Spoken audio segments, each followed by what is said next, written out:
뉴스박 박진석입니다. 지난주에 고용물에 관해서 의사에게 질문해 보라고 하는 질문들 23개 중에 11번까지 말씀을 드렸는데, 오늘은 그 뒤를 이어서 12번부터 23번까지 질문에 대해서 답변 드리도록 하겠습니다.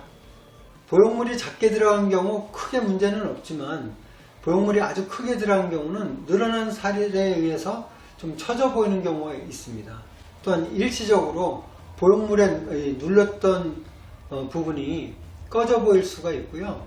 이중평면으로 수술하신 경우는 대흉근의 움직임으로 팔을 사용할 때 유방이 좀 실룩실룩 거릴 수가 있어요. 아무 문제 없는 상태에서 보형물 제거는 어렵지 않습니다. 그러나 보형물을 제거할 때 피막이 건강하지 않아서 피막을 제거해야 하는 경우 처음 수술보다 어려울 수가 있습니다.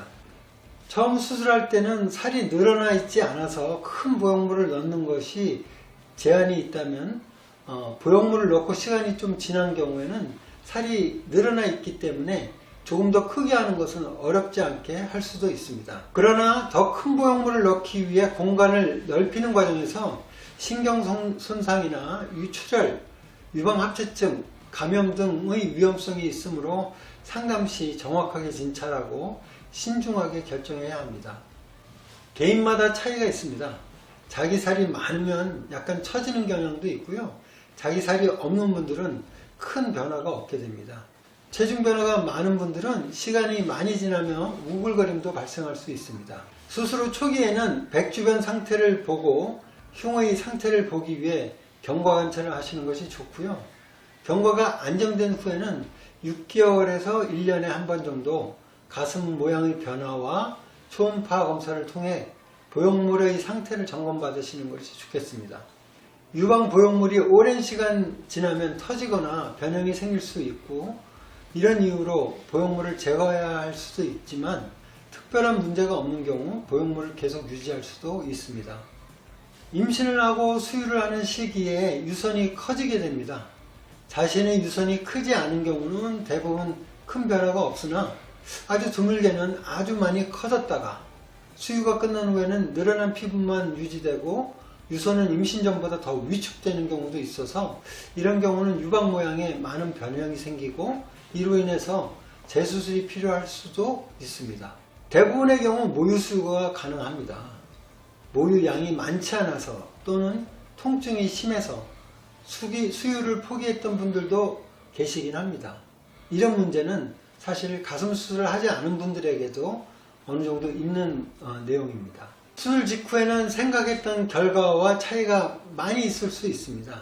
그러나 시간이 가면서 가슴 모양이나 크기의 변화가 생기게 되어 만족하시는 경우도 있고요. 반대로 수술 직후에는 참 좋았는데 시간이 가면서 생기는 변화가 실망스러운 경우도 있습니다. 수술하신 선생님과 이런 경우 잘 상의해서 개선될 수 있는 방법이 있다면 교정을 하시는 것도 좋겠지만, 수술은 언제나 위험성이 조금은 있으므로 신중하게 판단하시라 권해드립니다. 엑스레이로 유방을 눌러서 엑스레이로 검사하는 맘모그램은 보형물이 있는 경우 보형물을 뒤로 밀고 촬영하거나 보형물까지 같이 눌러서 촬영하는 방법으로 유방암 검진을 하게 됩니다. 이 경우 저 결과에 조금 제한적인 경우가 있기 때문에 가능하면 유방 초음파를 우선적으로 활용하시는 것이 좋겠습니다. 일반적으로는 맘모그램의 압력으로 보형물이 터지지는 않습니다. 다만 보형물의 껍질이 오래되어서 부분적으로 약해진 부분이 있는 경우에는 터질 가능성도 있습니다. 유방 보형물 외에 지방 주입을 유방 확대에 이용할 수도 있고, 주변에서 지방 주입만으로 유방 확대를 하시는 선생님들이 계십니다. 저는 부분적으로 보형물을 보완하는 정도의 지방 주입은 필요에 따라 사용하고 있지만, 보형물 없이 지방만으로 유방 성형을 하고 있지는 않습니다. 보형물 관련 FDA에서 의사에게 물어보라고 하는 질문 23개가 되다 보니 각 질문마다 정확한 답변 드리지는 못했던 것 같아요. 앞으로 좀 더 자세한 설명이 필요한 내용이 있으면 다시 영상을 제작해서 말씀드리도록 하겠습니다. 혹시라도 더 많은 정보가 필요한 내용이 있으시면 댓글로 질문해 주시면 앞으로 영상을 제작할 때 참고하여서 말씀드리도록 하겠습니다. 감사합니다. 지금까지 브레스박 박진석이었습니다.